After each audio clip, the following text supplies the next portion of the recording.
وَلَقَدْ يَسَّرْنَا الْقُرْآنَ لِلذِّكْرِ فَهَلْ مِن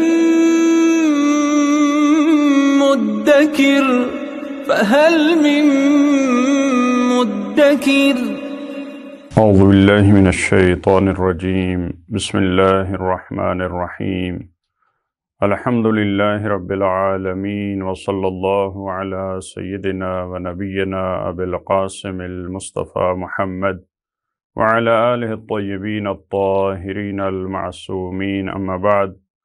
اعوذ باللہ من الشیطان الرجیم بسم اللہ الرحمن الرحیم وَإِذْ قَالَ إِبْرَاهِيمُ رَبِّ أَرِنِي كَيْفَ تُحْيِي الْمَوْتَى قَالَ أَوَلَمْ تُؤْمِنْ قَالَ بَلَى وَلَكِنْ لِيَطْمَئِنَّ قَلْبِي قَالَ فَخُذْ أَرْبَعَةً مِّنَ الطَّيْرِ فَصُرْهُنَّ إِلَيْكَ ثُمَّ اجْعَلْ عَلَى كُلِّ جَبَلٍ مِّنْهُنَّ جُزْءًا ثُمَّ ادْعُهُنَّ يَأْتِينَكَ سَعْيًا وَاعْلَمْ أَنَّ اللَّهَ عَزِيزٌ حَكِيمٌ صدق اللہ العلی العظیم۔ سورہ بقرہ کی جن آیات میں گفتگو جاری تھی، ان آیات میں پروردگار عالم نے موت و حیات کے تصور کو خوبصورت انداز میں بیان فرمایا ہے۔ تین یہاں پہ مختلف مراحل اور مثالوں کے ذریعے پروردگار عالم نے مرنے کے بعد زندہ ہونے کو بنی آدم کو اور بشر کو، منکرین معاد کو یہ سمجھایا کہ یہ پروردگار کے لیے کوئی مشکل کام نہیں ہے۔ سب سے پہلے حضرت ابراہیم کی جب نمرود سے گفتگو ہوئی، وہاں پر استدلال کے ذریعے، دلیل کے ذریعے حضرت ابراہیم نے سمجھایا کہ پروردگار عالم وہ ذات ہے، وہ ہستی ہے جس کے قبضہ قدرت میں موت و حیات ہے۔ دوسرے مرحلے میں حضرت عزیر کو جب انہوں نے یہ سوال کیا، جب ان کی ایک آبادی پہ نگاہ پڑی جو سب کے سب مر چکے تھے، جب انہوں نے سوال کیا کہ اے خدایا تو ان کو کیسے زندہ کرے گا، تو پروردگار عالم نے ان کو موت دے دی، 100 سال کے لیے اس دنیا سے چلے گئے۔ پھر خداوند عالم نے ان کو زندہ کیا اور فرمایا کہ دیکھو، غور و فکر کرو، دقت سے دیکھو کہ ہم کیسے مردوں کو زندہ کرتے ہیں۔ اور اس آیت میں، آیت نمبر 260 میں پروردگار عالم نے ایک اور مثال کے ذریعے، یہ ایک اور مرحلہ، ایک اور درجہ اور سب سے بلند مرتبہ ہے جو کہ حق الیقین کا مرحلہ ہے۔ اس مرحلے میں حضرت ابراہیم علیہ السلام کا سوال ہے کہ پروردگارہ تو مردوں کو کیسے زندہ کرے گا؟ تو خداوند عالم نے اس سے پہلے والے مرحلے میں حضرت عزیر کے سامنے خدا نے مردوں کو زندہ کیا، خود وہ مر چکے تھے، ان کو زندہ کیا۔ لیکن اب یہ اس سے ایک اور بلند مرتبہ ہے، خود حضرت ابراہیم علیہ السلام ان کو ارشاد قدرت ہوا، ارشاد پروردگار ہوا کہ تم یہ کام کرو، یعنی تم میں بھی یہ صلاحیت ہے۔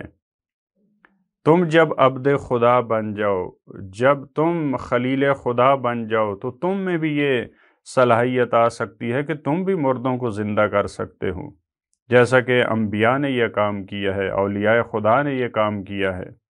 لہٰذا اس آیہ مجیدہ میں حضرت ابراہیم کو حکم ہوا کہ آپ 4 پرندوں کو لیں، آپ ان کو کاٹ دیں، آپ ان کے گوشت کے ٹکڑے کر دیں، ان ٹکڑوں کو مختلف پہاڑوں پہ پھیلا دیں، پھر جب آپ بلائیں گے تو آپ کی طرف دوڑتے ہوئے آئیں گے۔ تو اسی طرح ہمارے لیے ان انسانوں کو، ان موجودات کو مرنے کے بعد زندہ کرنا، پھر سے اٹھانا ہمارے لیے بھی بہت آسان ہے، یہ کوئی مشکل کام نہیں ہے۔ لہٰذا اس آیہ مجیدہ میں فرمایا وَإِذْ قَالَ إِبْرَاهِيمُ رَبِّ أَرِنِي كَيْفَ تُحْيِي الْمَوْتَى، اور اس وقت کو یاد کرو جب حضرت ابراہیم نے بارگاہ رب العزت میں عرض کی، رب ارنی، پروردگارہ مجھے دکھا، مشاہدہ کرنا چاہتے ہیں، کیف تحیی الموتى، کس طرح خدایا تو مردوں کو زندہ کرتا ہے۔ ایسا نہیں ہے کہ حضرت ابراہیم علیہ السلام کو یہ معلوم نہیں کہ مردے زندہ ہوتے ہیں یا نہیں، کیفیت سے سوال ہے،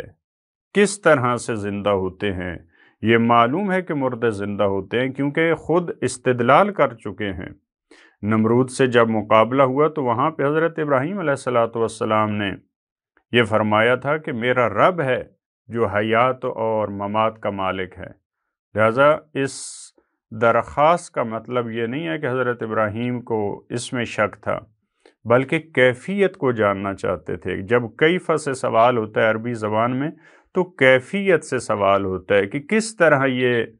مراحل طے ہوتے ہیں، کس طرح خدایا تو مردوں کو زندہ کرے گا۔ لہذا فرمایا قال اولم تؤمن، پروردگار عالم نے فرمایا کیا آپ ایمان نہیں رکھتے ہیں؟ اولم تؤمن، یہ واو اس میں اہم کردار ہے اس جملے میں، یہ نہیں فرمایا الم تؤمن۔ اگر الم تؤمن کہا جاتا تو یہ حضرت ابراہیم علیہ السلام کی مذمت تھی۔ یہاں پہ فرمایا اولم تؤمن، یعنی اس کا مطلب یہ کہ اتنے بینات، اتنے براہین، اتنے استدلالات ان کے آنے کے بعد آپ اس منزل پہ کیا نہیں پہنچے؟ قال بلا، حضرت ابراہیم نے عرض کیا کیوں نہیں پروردگارا،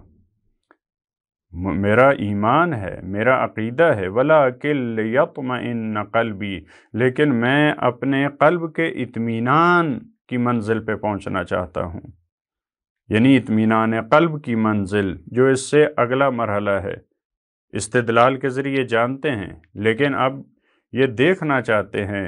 ان حقائق تک پہنچنا چاہتے ہیں۔ لہٰذا یہ سوال اس لیے ہے پروردگارہ، میں حق الیقین کی منزل پہ پہنچنا چاہتا ہوں،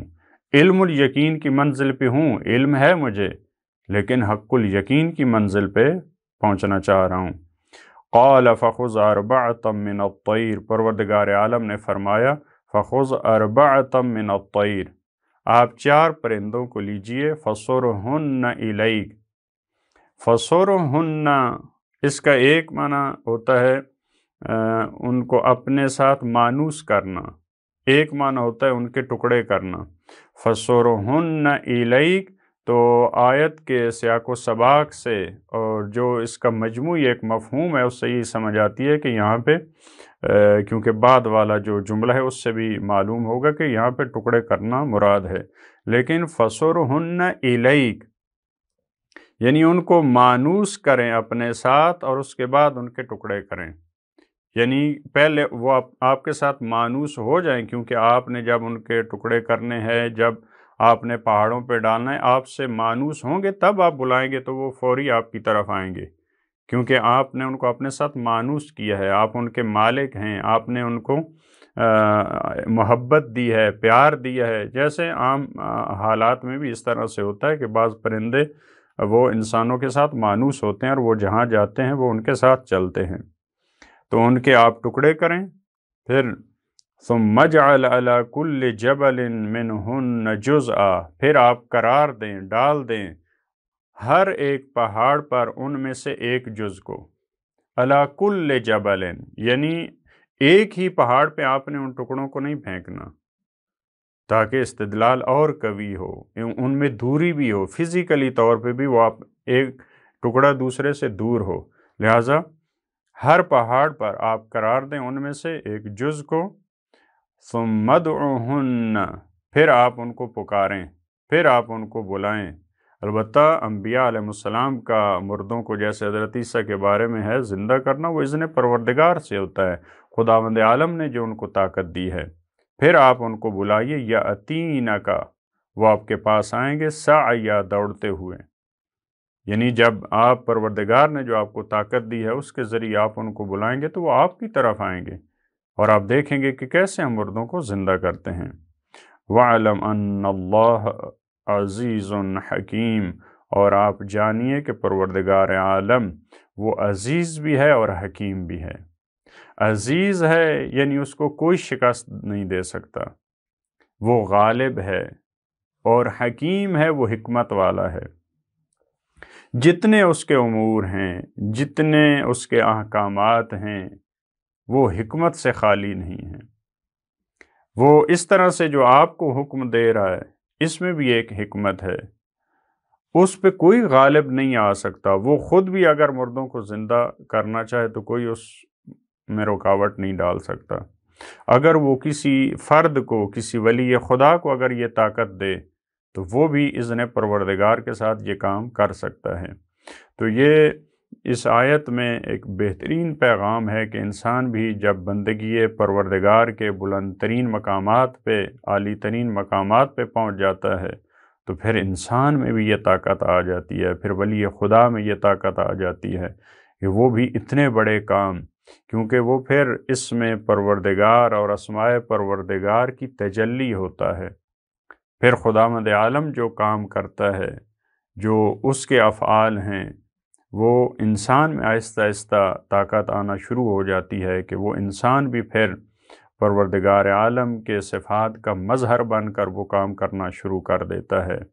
دعا ہے پروردگار عالم سے کہ خدا ہمیں بھی توفیق دے کہ جس طرح اس نے حکم دیا اسی طرح اس کی عبادت کر کے، اس کے احکام پہ عمل کر کے ہم بھی اس مرحلے اور اس مقام پہ پہنچ سکیں کہ جو خداوند عالم کے احکامات ہیں، اس کے بندوں کے بارے میں تبلیغ کے، ان کو مختلف طریقوں سے اللہ کی راہ کی طرف بلانے کے اور ہدایت کے ان پیغامات کو ہم بھی سمجھ سکیں اور اس پہ عمل کر سکیں۔ اللہم صل علی محمد و آل محمد وعجل فرجہ۔